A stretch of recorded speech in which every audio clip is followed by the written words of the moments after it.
अस्सलाम वालेकुम। पाकिस्तान तहरीक इंसाफ के पार्लियामेंटेरियंस और वकला ने आज इमरान खान तक रसाई और इमरान खान की रिहाई के लिए सुप्रीम कोर्ट के बाहर धरना दिया और एहतजाज किया, जिसके बाद रजिस्ट्रार सुप्रीम कोर्ट से मुलाकात हुई और यकीन दहानी कराई गई पीटीआई को कि अगले हफ्ते इमरान खान के केसेस सुने जाएंगे और कॉज लिस्ट भी जारी की जाएगी, जिसके बाद ये धरना ख़त्म हो गया।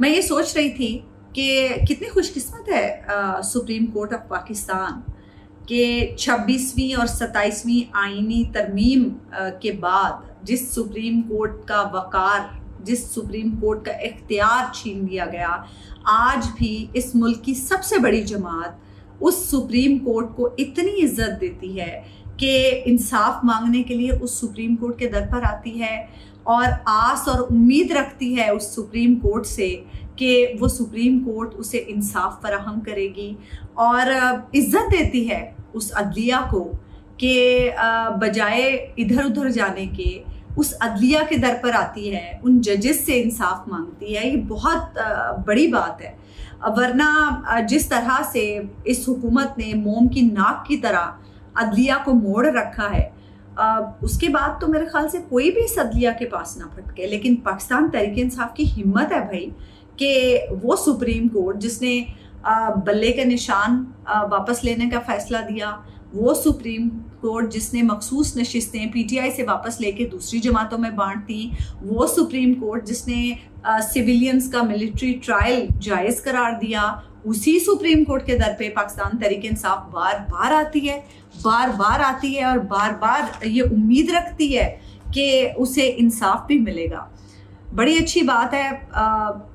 इतने तकलीफ दे फैसलों के बाद भी वो तमाम फैसले जिसने पाकिस्तान तहरीक इंसाफ को इतना नुकसान भी पहुंचाया, लेकिन फिर भी उन फैसलों के बावजूद पाकिस्तान तहरीक इंसाफ इस मुल्क की सबसे बड़ी अदालत को, अब पता नहीं कहना चाहिए या नहीं कहना चाहिए, क्योंकि अब तो वफाकी आईनी अदालत भी है और वफाकी आईनी अदालत को तो ज़्यादा बड़ा समझा जाता है।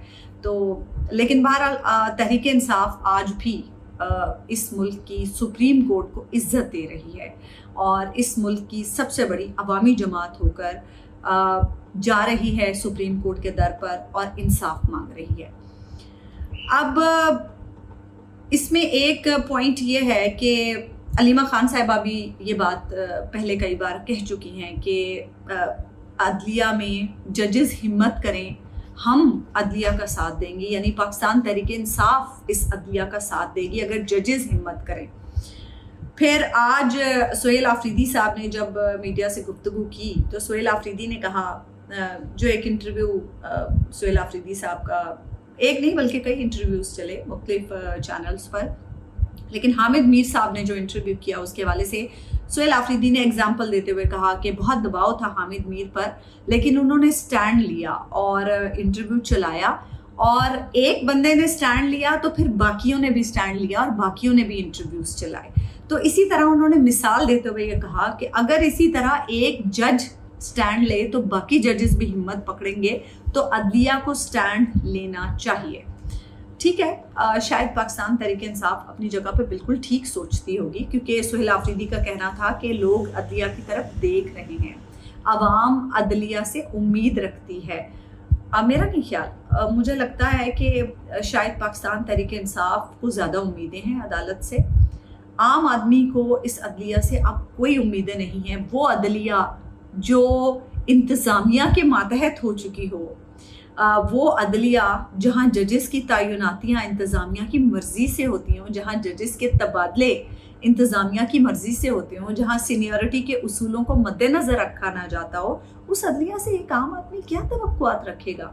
वो अदलिया जो अपने जजेस को इंसाफ नहीं दे सकी, और मैं ये सोच रही थी कि काश मैं वहाँ होती तो मैं सोहेल आफरीदी से आपको बताती कि स्टैंड लिया था 6 जजेस ने, इस्लामाबाद हाई कोर्ट के 6 जजेस ने स्टैंड लिया था। उन्होंने उस वक्त के चीफ जस्टिस काजी फाइज ईसा और सुप्रीम जुडिशल काउंसिल के मेंबरान को ख़त लिखे थे, लेकिन क्या हुआ उसका? उन्हें तो केटर नहीं किया गया, उनके खतूत को तो किसी खाते में नहीं लिया गया। उल्टा उन जजेस के साथ जो कुछ हुआ, جسٹس طارق جہانگیری کے ساتھ جو کچھ کیا گیا، پھر اس کے بعد جو باقی ججز ہیں جس طرح سے ان کی ٹرانسفرز کی گئیں، وہ ہم سب کے سامنے ہیں. تو میرا نہیں خیال کہ ایک جج اگر سٹینڈ لے بھی لے، یہاں تو 6 ججوں نے سٹینڈ لیا تھا، تو کیا ہوا؟ کچھ نہیں ہوا. اچھا پھر یہیں تک بات نہیں ختم ہوئی. 6 ججز نے خط لکھا، پھر اسلام آباد کے ان 6 میں سے 5 ججز نے دوبارہ خط لکھا اس وقت کے چیف جسٹس کو اور جسٹس یحییٰ آفریدی کو اور 3 صوبائی ہائی کورٹس کے چیف جسٹس صاحبان کو.